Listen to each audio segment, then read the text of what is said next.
It is my great pleasure to welcome Benoît to give a talk on the computational content of Millikens tree theorem. Thank you very much. Thank you, Joe. Thank you all for being here.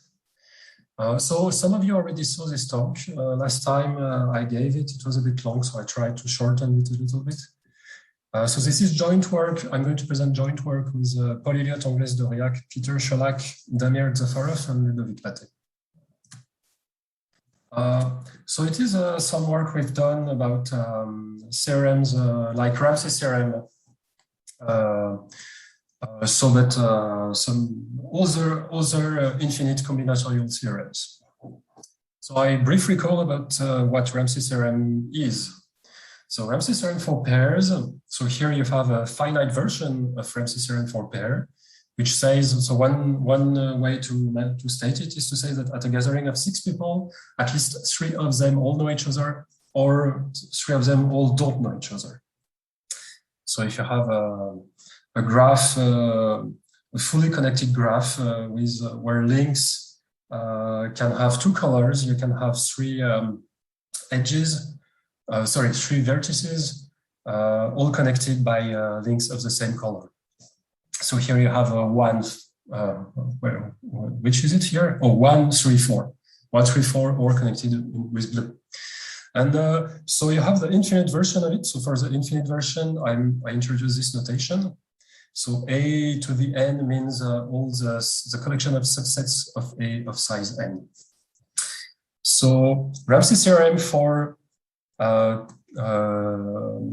elements and k colors says that for every infinite set x and for every function which colors subsets of x of size 2 into one among k colors, there is you can find an infinite subset y such that every set of 2 elements in y has the same color. So we say that f is a coloring as opposed to a function to the sets of elements of size 2 into k elements. And we say that x a solution, so a set y here, like the set y, so that every set of 2 elements in y has the same color. So we say it is monochromatic. Such a set is called monochromatic. Before I continue, I would like to ask one question. So how long do I have?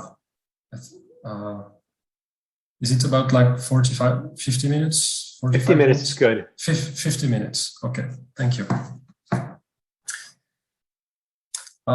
So Ramsey's theorem for pairs is often presented by saying not coloring the sets of size 2, but coloring the unordered pairs of elements, which is of course the same thing. So, but when I first heard it, my question was, so what if you want to color ordered pairs of elements, like tuples n, m, where n could be smaller or bigger than m. And so there is an obvious reason why Ramsey's theorem for ordered pair of elements cannot work. You can define a very simple color. So you said that f on the pair n, m is 0 if n is bigger than m. It is 1 if n is smaller than m, and it is 2 if n equals m. And with such a coloring, any set of size 2 must realize the 3 of them, right? So obviously. So Ramsey's theorem for pairs, well, it doesn't work with where you want to color an ordered pair of elements. It only works for an unordered pair of elements.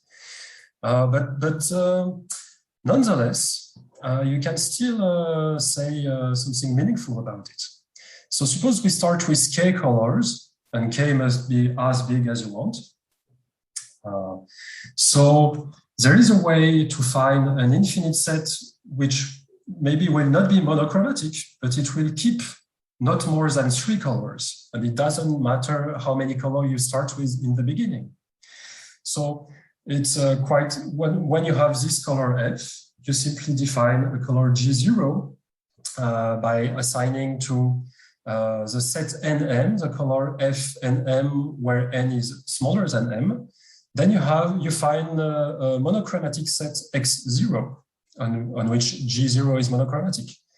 And then you reapply Ramsey theorem, but now starting from the set X0. So it should be X0 here.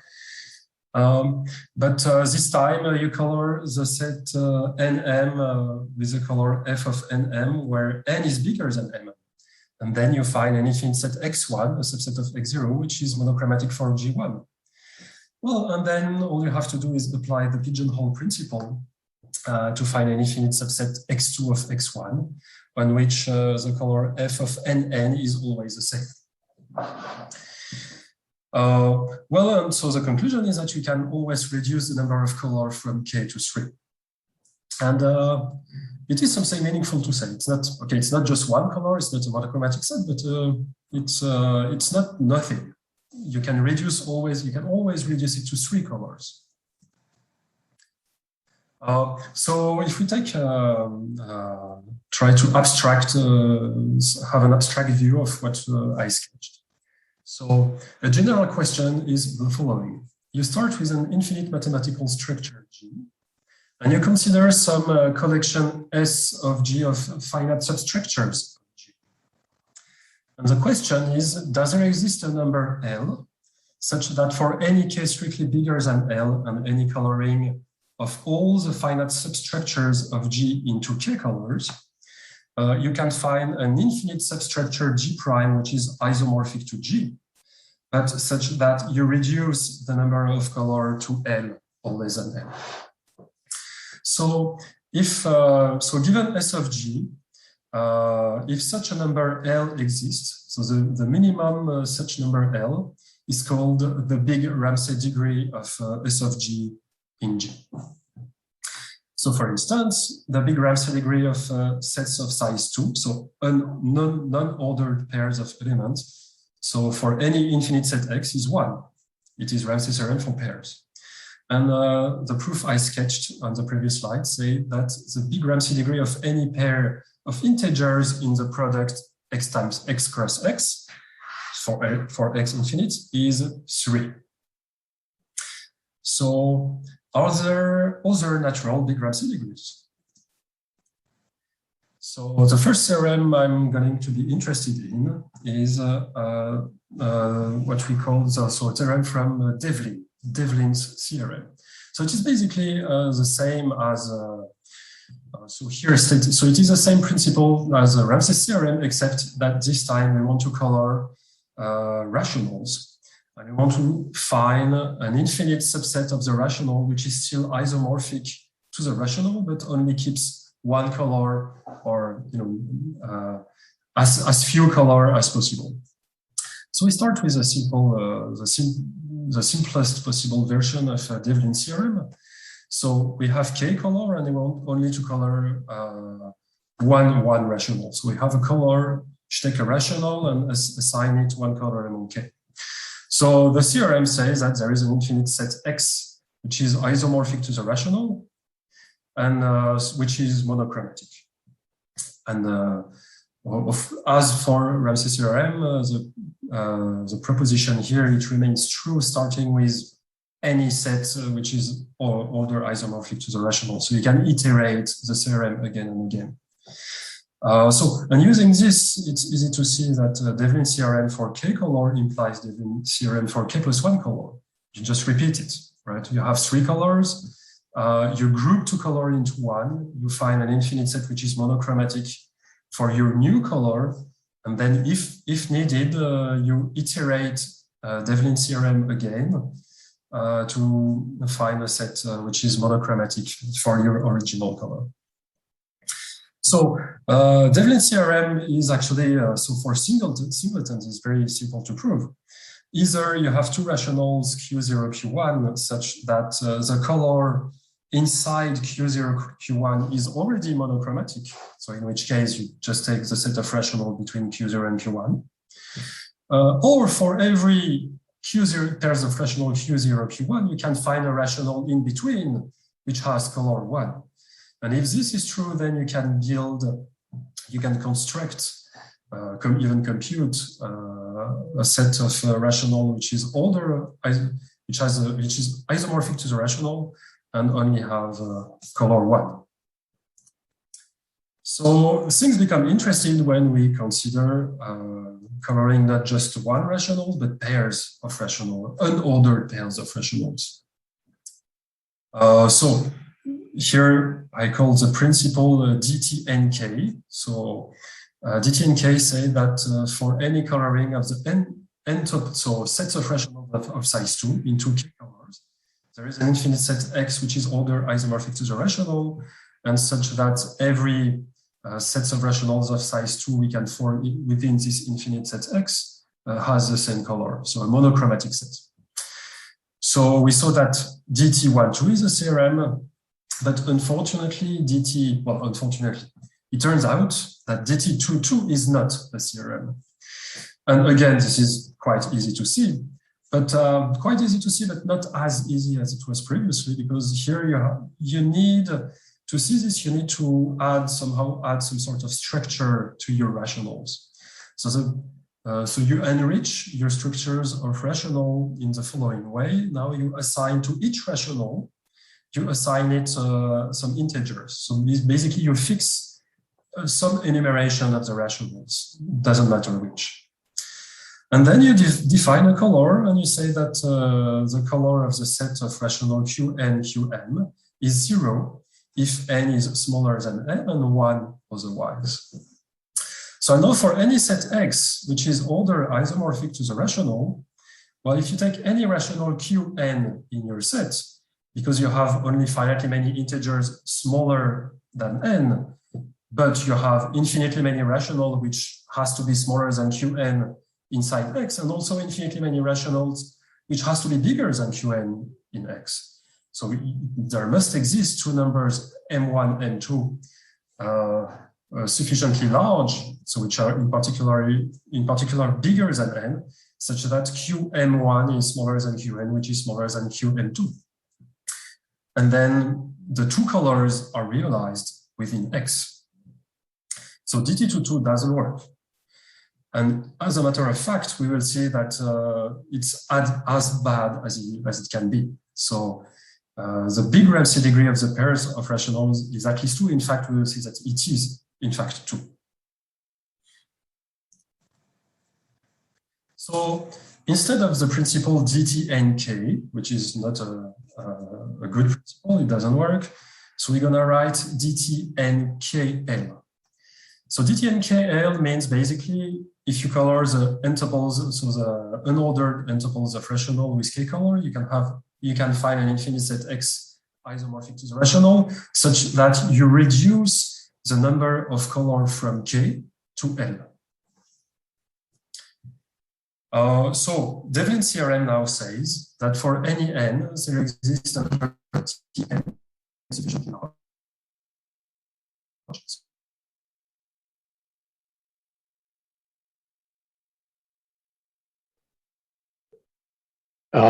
Plus 1t is true. We lost you there for a bit. So there is a number. So, and in fact, when you consider again, easy to prove that Dtnkl for k bigger than L implies Dtnk plus 1L. Again, you do it by grouping colors, grouping two colors and iterating. Sorry, is there a problem? We lost you briefly, but you seem to be doing okay now. Oh, sorry, connection is... we lost about 20 seconds, maybe. Okay, sorry. Yeah, so I was saying that, so it's not very difficult to see that the Dtnkl for k strictly bigger than L implies Dtnk plus 1L. Again, you do this by iterating the theorem and grouping colors, two colors into one. So when we say that Tn plus 1 Tn is true, it is the same as saying that Dtn k for any k as big as you want, comma Tn is true. So the number which is important here is this one, T. So the big Ramsey degree of Devlin's theorem. So the big Ramsey degree of Devlin's theorem, so this number Tn, are known as the odd tangent numbers. So we already saw that for singletons, this number is 1. For pairs of rationals, this number is 2, and then it grows in a weird way like this. Like for 3, it's 16.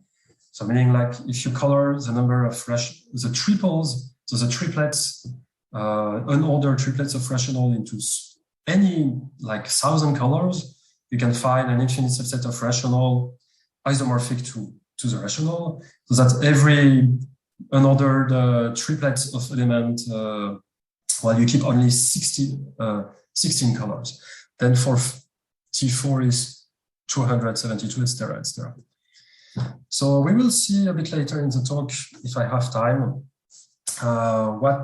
why these numbers? Where does this come from? So in fact, these are the number of increasing labeled full binary trees with 2 to the n-1 vertices.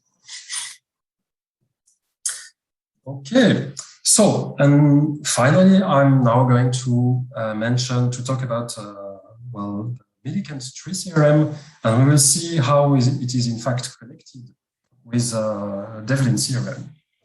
So before talking about Millikens tree theorem, a little bit of vocabulary is needed. So in our setting, a tree will simply be well, a set of strings. We will say that a tree is mid-closed. Well, if for any pair of elements in the tree, their longest common prefixes is also in the tree. And we use this notation to take the mid-closure of any set of string T. So given a tree T and a node sigma of T, the level of this node in T is the number of prefixes it has in T. And then, so we say that T is a strong tree if it is mid-closed, and if every node of T of the same level are in fact on the same level in the set of all the strings, meaning they are in fact of the same size. So here you have a picture of a strong tree. So here you have the first branching node of the tree, which must be in the tree by the mid-closure. So F here, it means the level of every node. So here you have, well, so it's more, I guess, so it's the size of the string of level 0. It's more that. So here you have, so the first branching node has children which all goes immediately to the left. So here it all branches to 0, here all branches to 1. And then you have the next branching node in the tree. So the left one and the right one must be of the same length. And then again, it branches immediately to the left and immediately to the right on both sides. And then again, all the nodes of level 2 must all be of the same size. So this is what we call a strong tree. So Millikens tree theorem for singletons, again, we start with singletons, the easy case. So it says that for any coloring of the set of all strings into k colors, there is a strong tree, a strong subtree of the full tree with no dead end, where you keep only one color. So, and again, the theorem remains true if you start with any strong tree in the first place and want to find a strong subtree of this tree. So the idea again, so it's not very difficult to see that the theorem is true and even computably true. You can compute a strong tree where keeping only one color. So and again, as we saw for with Devlin theorem, the Milliken, so this what could be this version of Millikens tree theorem, it doesn't work. So if now you want to color not just strings but pairs of strings, unordered pairs of strings into k colors, well, you cannot find a monochromatic strong tree. Simply because you can define the color which to sigma tau assigns the color 0 if sigma and tau are incomparable, and assign the color 1 otherwise. Well, and then so it doesn't work if we want it monochromatic. So here now I'm defining, so it's a different, so this is not exactly Millikens tree theorem, so something we call the strong generalized tree theorem with for n tuples, k color, and we want to keep l colors. So what is this principle?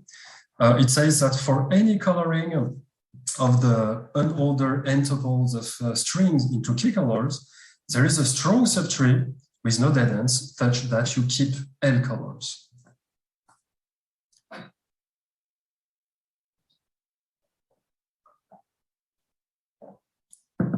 So, but this is not exactly, is not Millikens tree theorem. So we will see why and how all these things work with each other.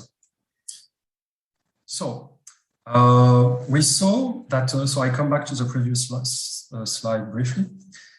So we argued here that if we want to color pairs of strings, well, we designed here a color so that it's in the theorem. So you cannot find a monochromatic strong tree because of this color. But it's, in fact, you feel here that we don't exploit all the structures of the ration of the strings. So we could exploit much more here and force not two but more colors. It turns out that you can force by coloring pairs of strings. You can force up to 7 colors. So in any strong subtree. So here, the big black dots represent the strings you want to color. And well, and the rest is like some, each pairs of 2 dots here, pairs of two strings, in fact, it generates a strong tree, a strong finite tree. So for instance, if you have 2 incomparable strings of the same size, it generates a strong tree, which is as displayed here. So you take the mid-closure. But you could also have 2 strings which are not of the same size, comparable, and the longest one goes to the right of the shortest one. And you have the same, but with the longest one going to the left. Then you have this possibility here. You have 2 strings which are incomparable, not of the same size, and the longest one, when you look at the position of the size, at its prefix, which is of the size of the other one, then the longest one goes to the left at this position. Then you have the same where it goes to the right and symmetrically. So these 7 pictures here are what we call embedding types. So they represent some what we call embedding types. So and these are the 7 embedding types which we can generate by picking 2 strings, like which can be generated from 2 strings, right? And well, the thing about embedding types is that they must be in every strong subtree, and a color given you can design a color which takes 2 strings and can recognize which embedding types the string generates, and then you can force up to 7 colors using these embedding types here. So more formally, I introduce some notation here. So given a set of string S, the level closure of this set, the set S is level closed if for any pairs of string in S not of the same size, the prefix of the longest of size, the shortest is also in S. So here, for instance, on this picture, this node here arises from the level closure of these 2 strings. So this node appears with the mid closure and this one with the level closure. So, and now we say that 2 strong trees S0, S1 are strongly isomorphic if there is a bijection from the first one to the second one, well, such that if tau is an extension of sigma going at the left or at the right, then f of tau will also be an extension of f of sigma and going, well, at the left if it was going at the left, if tau was going at the left of sigma, and at the right if tau was going at the right of sigma. So, and what is an embedding type? Embedding types are equivalence classes of strongly isomorphic equivalence relation on strong trees. Okay, so now what is Millikens tree theorem? Well, Millikens tree, so given a strong tree T and I don't know, this weird E, an embedding type, so we write S subscript weird E T for the set of strong subtree of T whose embedding type is weird E. So given any embedding type, Millikens tree theorem says the following. So if you color basically all the embedding type of a tree, so here the full binary tree with k colors, so all the finite strong subtree which has these specific embedding types, you color them with k colors, well, then you can find a strong subtree with no dead ends and which keeps only one color. So this is what this is a statement of Millikens tree theorem. Yeah. So yeah, and as again, Millikens tree theorem is true if instead of starting with the full tree in the first place, you start with any strong tree. Okay, so now remember this strong generalized tree theorem I was talking about previously.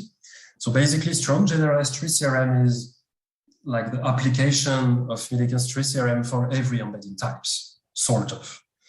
So now if you, so this implies that, well, now if you color the, not the embedding types, but now you really want to color the pair of strings, so the unordered pairs of strings, well, it turns out that you need 7 colors. Like we sketched the proof previously that you need 7 colors because you can design a color which recognize every embedding type which could be generated by 2 strings. But by Millikens tree theorem, you don't need more.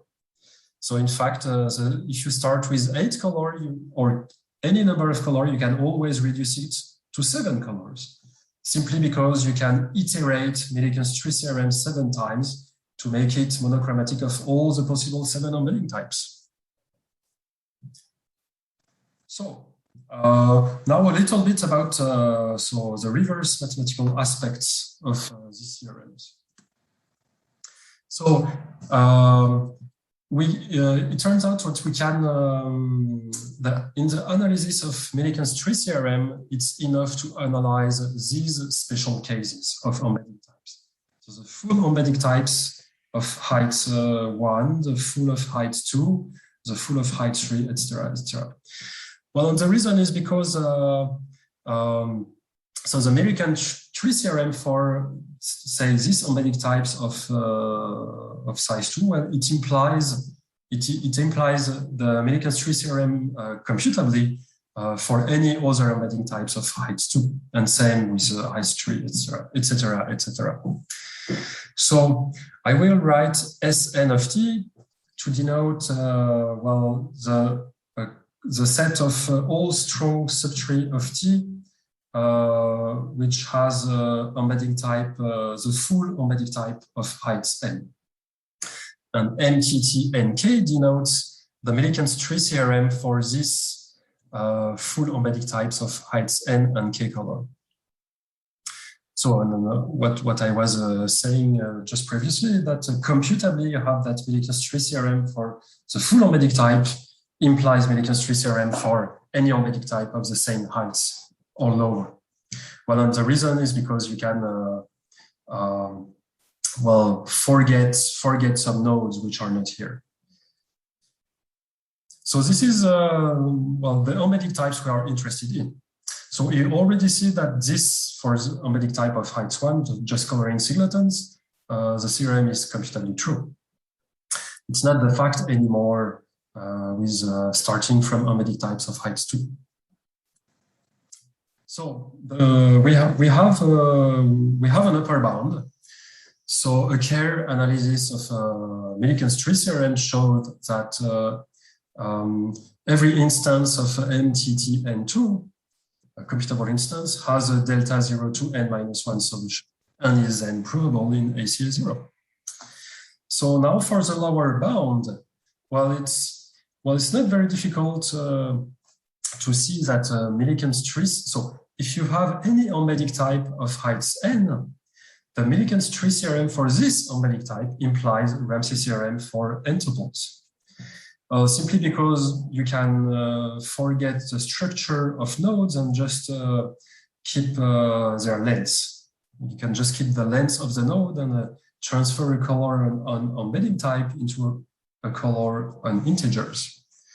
So by this simple observation, it implies that Millikens tree, for any embedding type of height 3 or bigger, Millikens tree theorem with two color implies ACA0, simply because it is the case for RT3K. And the interesting question remains for Millikens tree theorem for embedding types of heights 2. So here is the picture, so some reverse mathematical picture of what I mentioned. So ACA, RCA, WKL, the Ramsey theorem for pairs, RT22.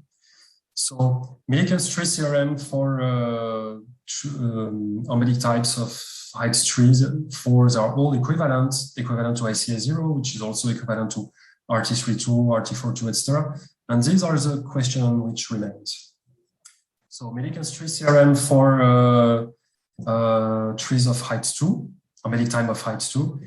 How does it compare to RT22 and how does it compare to ACA?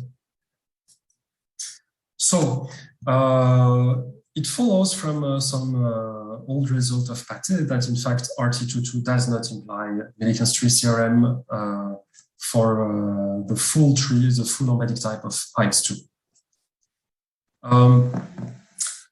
And then probably one of the most important addition to the work I'm presenting here is that so this is a big theorem which I simplify things a little bit here, but this is one of the biggest theorem that we proved is that for any, so it's basically strong cone avoidance for Millikens tree theorem and singletons. So if you have any non-computable set C and any arbitrary instance of MTT12, meaning any strong tree, then you can find a strong subtree which does not compute C.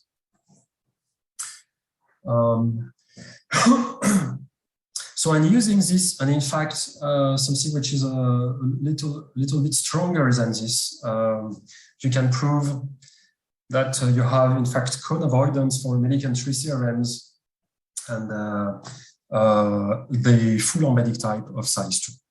So for any non-computable set C and any computable instance of MTT2K, you have a solution that is a strong subtree of the tree you start with, which does not compute C. So MTT2K does not imply ACA0. So I would like now to continue. So now that we know a little bit more about Millikens tree theorem, it's interesting to see how it connects with the Devlin theorem I mentioned previously. So as we saw before, so D22 is not a theorem.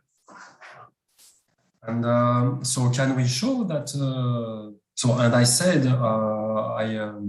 that in fact the big Ramsey degree of for Devlin theorem for pairs was 2.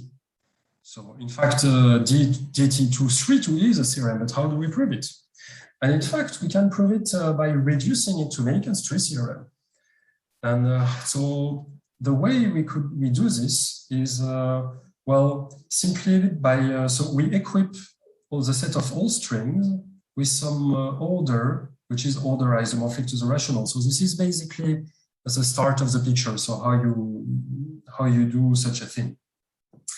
So you assign like a number to each string. So the number doesn't matter, in fact, but you assign an order on the string so that it becomes order isomorphic to the rational. So for instance, every string which goes to the right of this node will be some rational in between -1 and 0. right? And so you have a formal definition of the order here. Sigma is smaller than tau. If there is a prefix tau prime of tau, such that tau goes at the right of tau prime and sigma goes at the left. So you equip the string with some order, which is, so that you have something which is order isomorphic to the rational. So now it starts to resemble Milliken's tree theorem. Well, with some difference. With Milliken's tree theorem, you want to find a strong subtree. Here, you don't really care about finding a strong subtree, or even you finding a subset of this, which is order isomorphic to the rational, could be many things. So we will be interested in finding subsets of subsets which are trees, but not necessarily strong, and maybe with dead ends. So, in fact, we will be interested in doing so in these specific two embedding types, which will be called Devlin types. So where does it come from? Well, Devlin showed that given any strong tree T with no leaves, we can compute a countable anti-chain A inside T which has the same order type as the rational, and whose leaves generate only one of these two embedding types. So basically, we can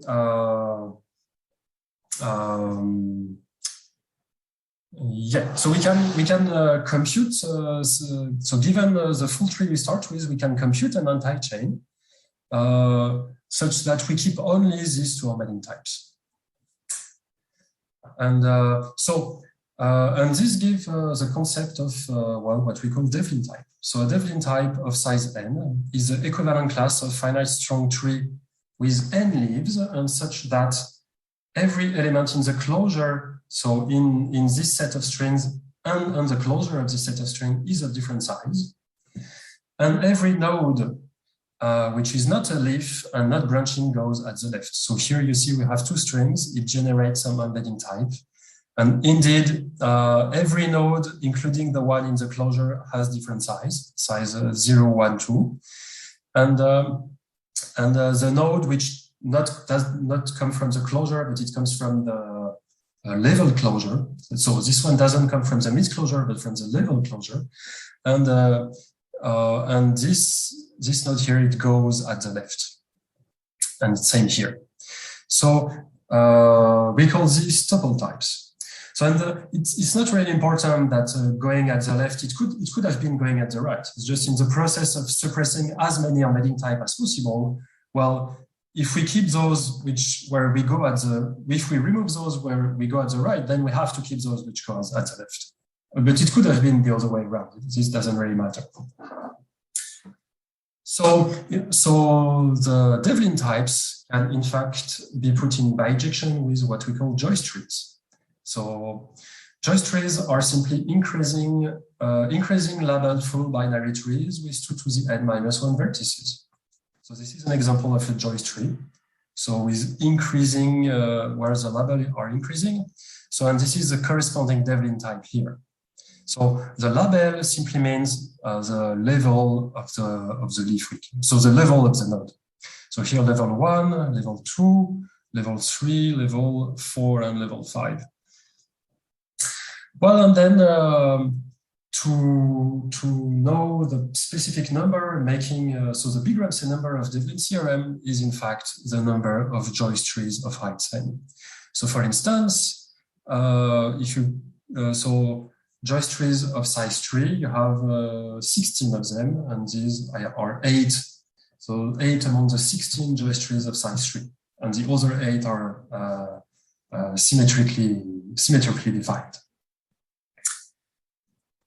So, and now the theorem from Devlin, given any strong tree T with no leaves, we can compute a countable anti-chain A of T of order type Q, among which each anti-chain of n strings always generates a Devlin embedding types, and such that each Devlin embedding type of size n is realized by any anti-subchain B of A isomorphic to Q. So this basically says that you can remove, so it gives you the exact number of embedding types you need to find something which is order isomorphic to Q.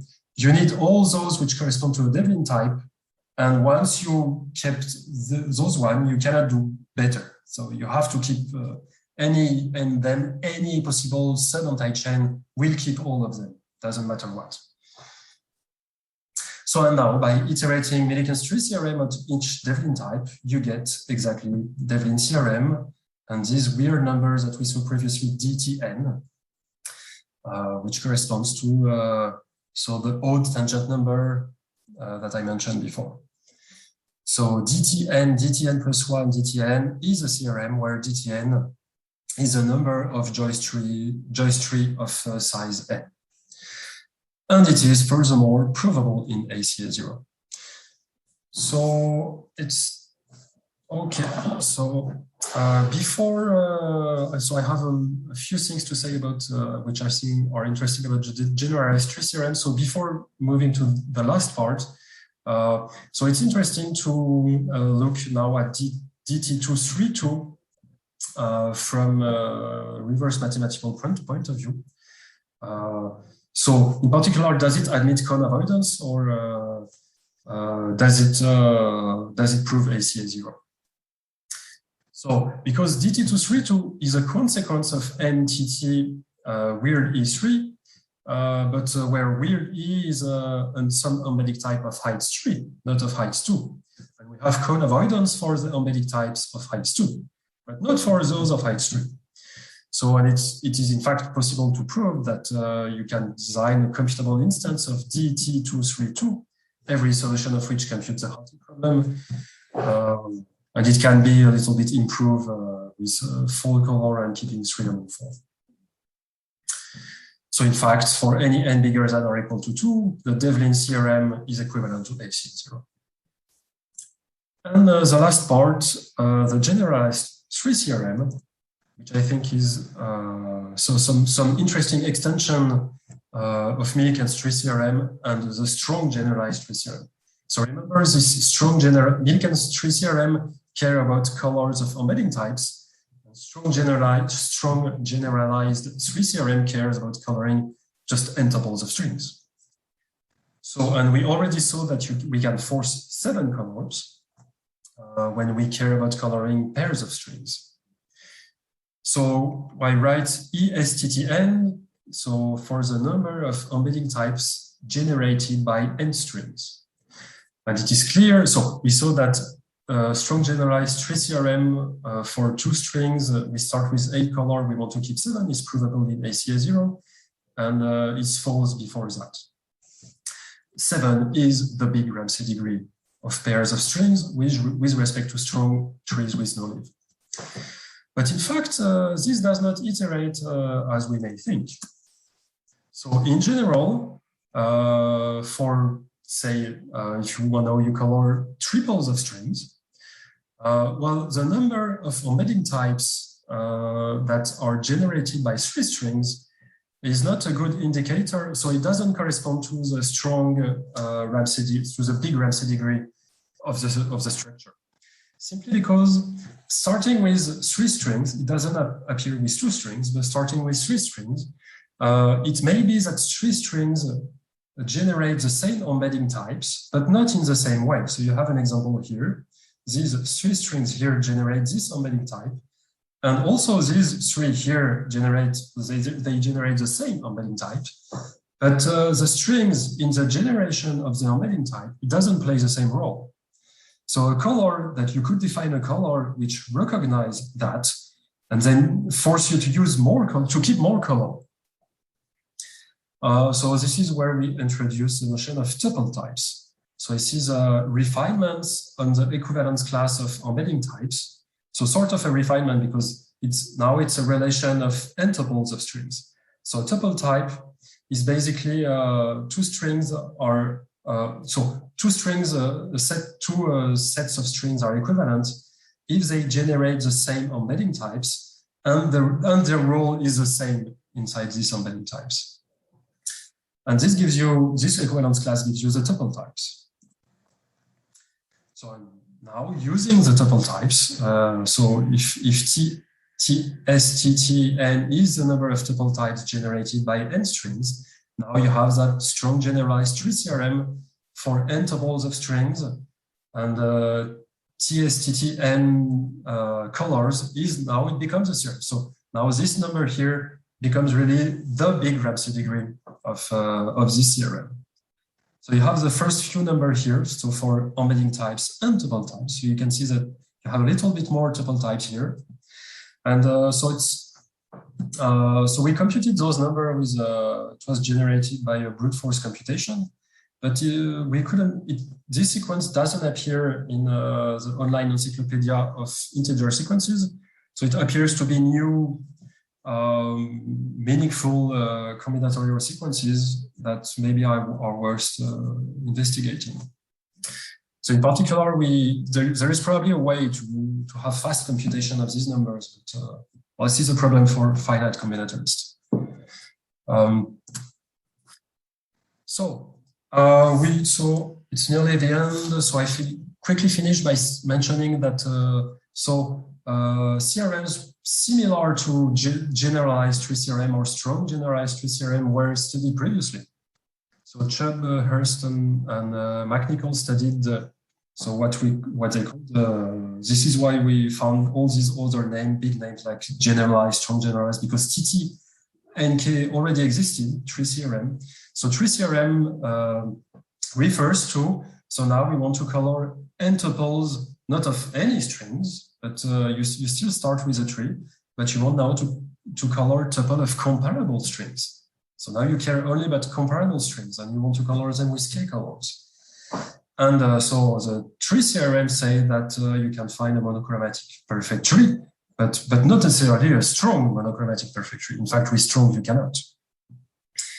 So Dtnk is provable in ACS0. So now you have the generalized tree theorem for n tuples, k color, and you want to keep f strings. So for any coloring of the n tuple of strings, so now not necessarily. So now you don't care about the strings you want to color to being comparable. It's any n tuples of strings, but the tree you want to keep now does not have to be strong. It can be any tree. Well, perfect. You still want a perfect tree, but that doesn't need to be a strong perfect tree. So, and now using something which is similar to the work which had been done by Devlin on Devlin types. So we define the ACDMP types, which basically some elaboration of the Devlin types, so that these are the types basically you cannot avoid in finding a perfect subtree which is not necessarily strong. So you have a few rules here, so that which defines the embedding types you cannot avoid. So, and now the theorem is that inside every strong perfect tree T, we can compute with the help of T a perfect non-strong subtree S, whose every tuple type is in fact an ACM DMP tuple type, and such that every perfect subtree of S realizes each of these ACDMP tuple types. Well, and then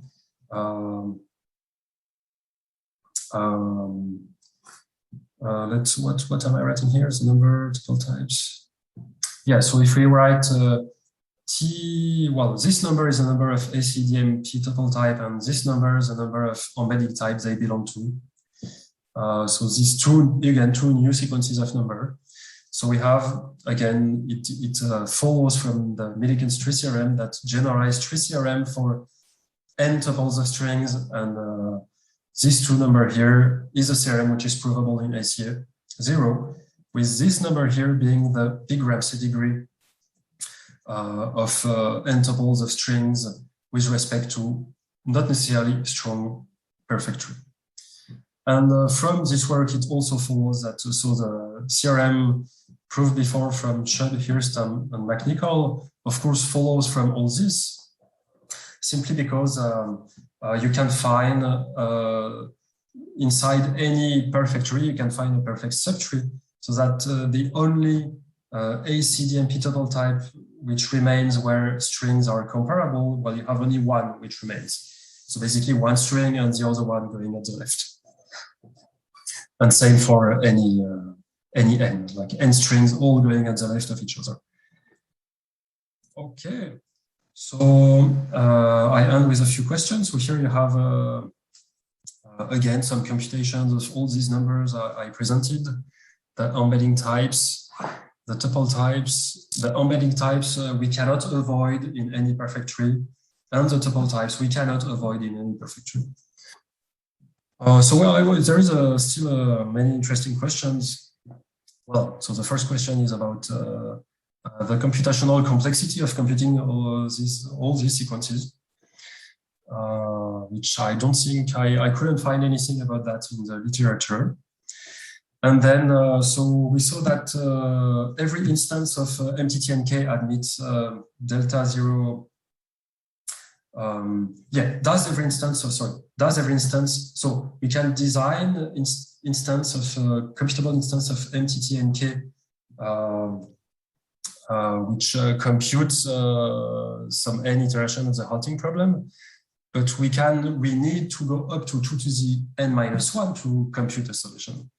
So does every instance admit delta 0 n+1 solution? So we have things are not clear for for the exact bounds of this. And finally, does MTT22 implies WKL? We haven't investigated this either. Thank you. This ends my talk. Thank you very much for listening.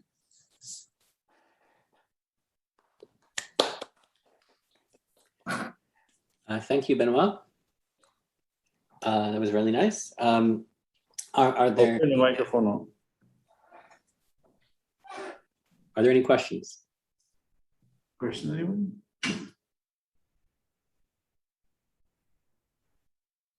Yes. So I have a question. So you showed that for levels higher than 2, Yeah. the Milliken tree theorem, they all collapse to ACA naught, right? Yeah. Has anybody, or have you guys investigated how these look in terms of the stronger reducibilities? The ones that Demir introduced. No, we have not specifically, but it relates to this last question here. So if you iterate the jump up to 2 to the n-1, then you can compute a solution. But is it possible to do it with n+1's jump? And I guess this relates to computable reducibility and. But well, no, we haven't investigated that. But I guess there would be some open question with these various reducibilities. Thanks. Are there other questions?